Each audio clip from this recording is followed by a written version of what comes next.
Sveicināti! Šajā nodarbībā mēs mācīsimies, kā pareizi izrunāt vārdiņus.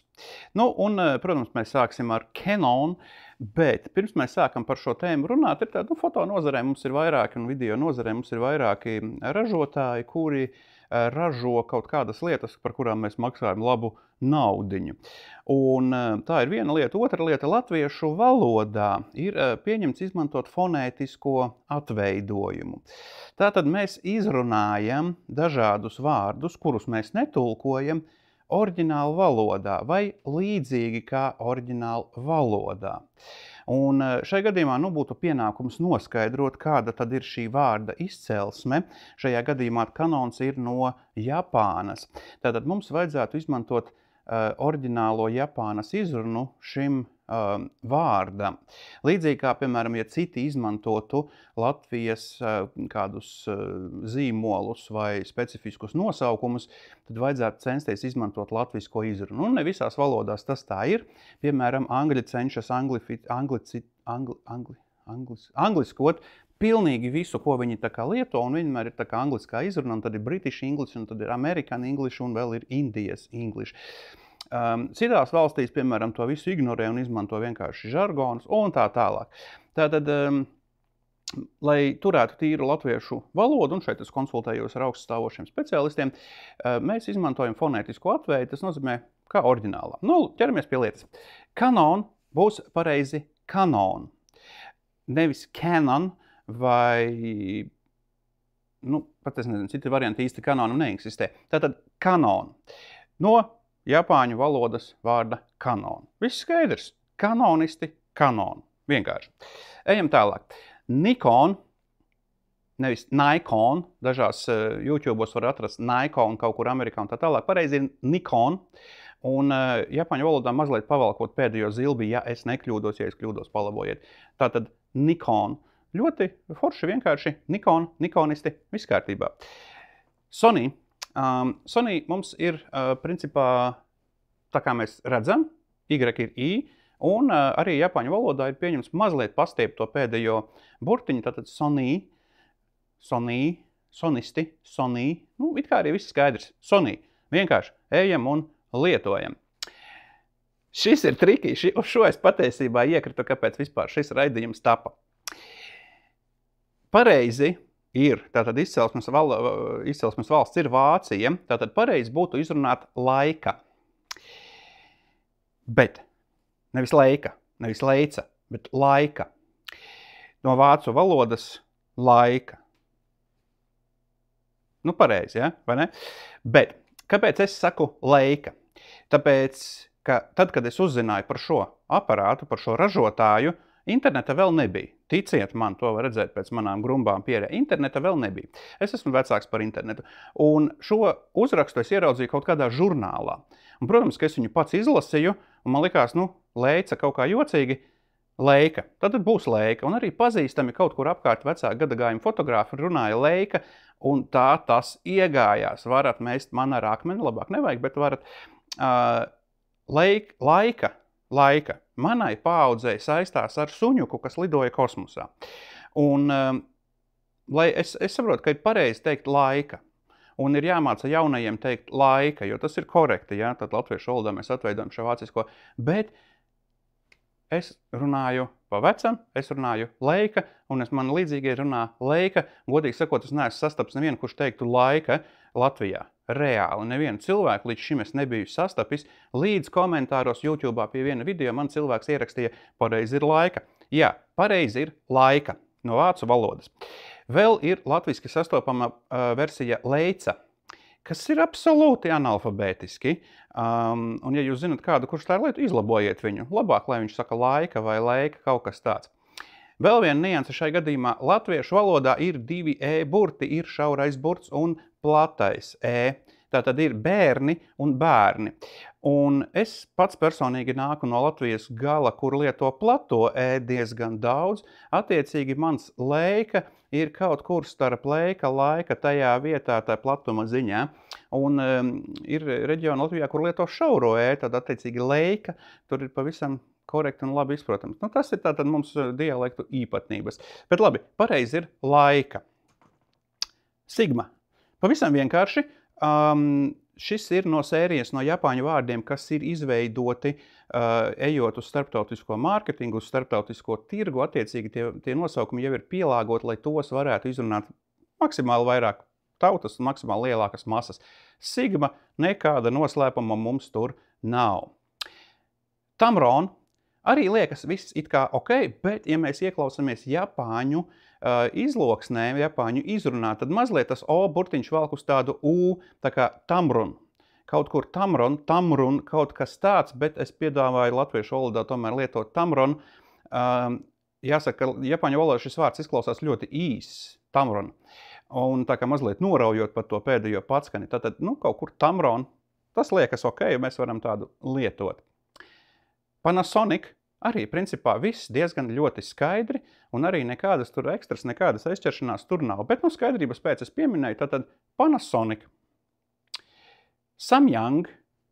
Ļoti vienkārši, un te mēs neko arī īsti nevaram sajaukt. Gan angļu valodā, gan japāņu valodā, gan oriģināli korejiešu valodā šo izrunā Samyang.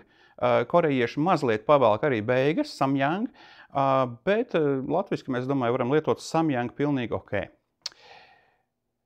Tokina arī oriģinālajā izloksnē mazliet tas O burtiņš kļūst par U, tā kā Tokina, kaut kur tur, bet te var meklēt izcelsmi. Ja nemaldos bija Japāna, attiecīgi tad kaut kur Tokina, es domāju, nekāda sarežģīta nav. Tātad vairums šo vārdu ir ļoti labi pielāgoti, lai mēs tos varētu izrunāt, izņemot šo. Šo es zinu korekti, visi pārdevēji, visi izrunā žijun, bet tas ir absolūti nepareizi. Šīs firmas, šī brenda izcelsme ir Ķīna, un ķīniešu valodā, vienā no dialektiem, šis ir pareizi izrunājams džīn. Džīn. Tātad pa zilbēm. Pirmā zilbe ir noteikti nevis ži, bet džī. Un mazliet norijot I burtu, džī. Tātad cietais I varētu būt kaut kas līdzīgs kā krievu valodā, džī. Un pēdējā otra zilbe ir nevis juņ, kā mēs to visu izrunājam, bet juņ. Tā kā juņ, jaņ. Japāņiem, tad ķīniešiem ir juņ. Un kopā saliekot, es neesmu ķīniešu valodas eksperts, ticiet man, es par šo mocījos visu rītu, bet kopā saliekot mums sanāk kaut kas tuvāk pie džīn.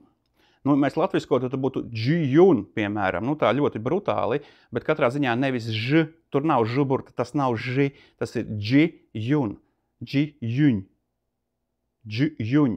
Man sanāk labāk, es varu braukt uz Ķīnu, džījuņ.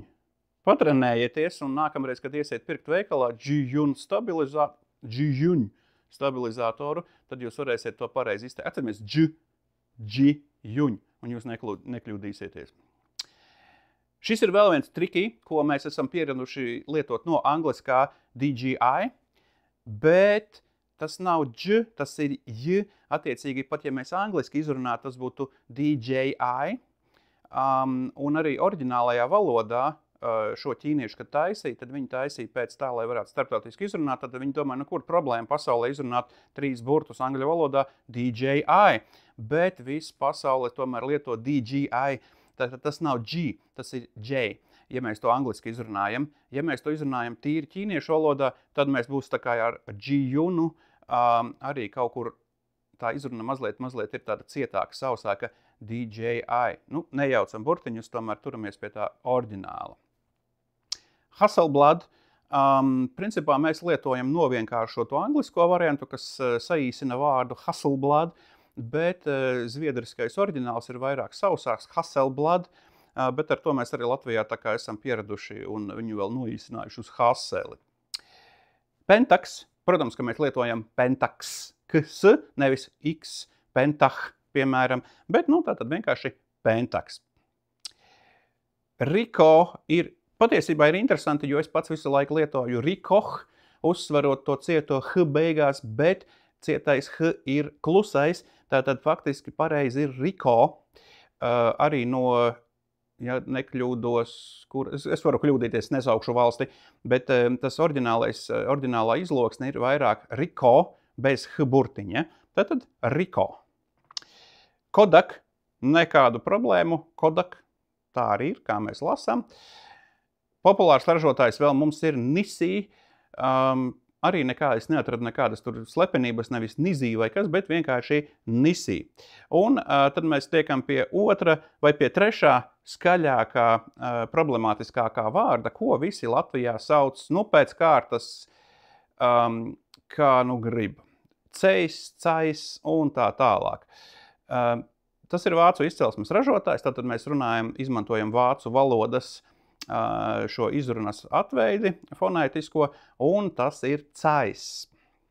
Ko es arī kaut kad esmu minējis, cais, tātad vācu valodā EI lasās kā AI pamatā, tur varbūt kaut kāda izņēmuma, bet tik detaļās nezinu. Tātad cais objektīvi, kas man liekas arī ļoti grūti un nepieņemami, jo parasti man ir plauktā stāv zejas objektīvs, un es viņu tā brutāli latviskoju, bet jāmācās ir visu mūžu. Tātad cais. Vai ne? Cais. Laika ar cais objektīvu. Un visbeidzot, mums ir visu mūsu iecienītais Zenit fotoaparāts. Bet ne tik ātri. Zenit ir šajā gadījumā Krievijas izcelsmes, tātad krievu valodas izcelsmes fotoaparāts, vismaz nosaukums, un oriģinālajā valodā viņu izrunā Ziņita. Tātad latviskajā fonētiskajā atveidē mums arī būtu jāizmanto šis mīkstais eņu burts. Tātad nevis Zenīts nekad nestrādā, bet Ziņit nekad nestrādā. Šeit var diskutēt un strīdēties, cik ļoti mēs to oriģinālo valodas atveidu izmantojam, jo protams, ka mēs lietojam mazliet latviskāku izloksni, un pat ja tas ir Džījuņ, Ķīnas variants, tad mēs tik ļoti tās skaņas nemokam, jo latviešu valodā to skaņu vienkārši nav. Attiecīgi mēs aizvietojam ar tuvāk pielietotajām skaņām. Tas ir visās valodās, gan latviešu, gan angļu valodā, un tādi varianti kā Džījuņ, DJI, cais, laika, attiecīgi sanāk mazliet pamocīties, jo, nākas pameklēt, ja mēs gribam akadēmiski gudri un pareizi runāt, tad vajag mazliet iegūglēt, pameklēt, no kurienes tas vārds ir radies. Tātad, kopumā neizmantojam burtu, jeb kā to sauc tekstuālo atveidi, bet izmantojam fonētisku atveidi no oriģinālā skanējuma. Ņemiet par labu, velciet ārā savus Ziņit fotoaparātus, lieciet klāt savus cais objektīvus. Ja jums nav Ziņit, tad ņemiet savu laika un attiecīgi uzlieciet to visu uz Džījuņ stabilizatora. Paldies par uzmanību, tiekamies nākamajā izglītojošajā raidījumā.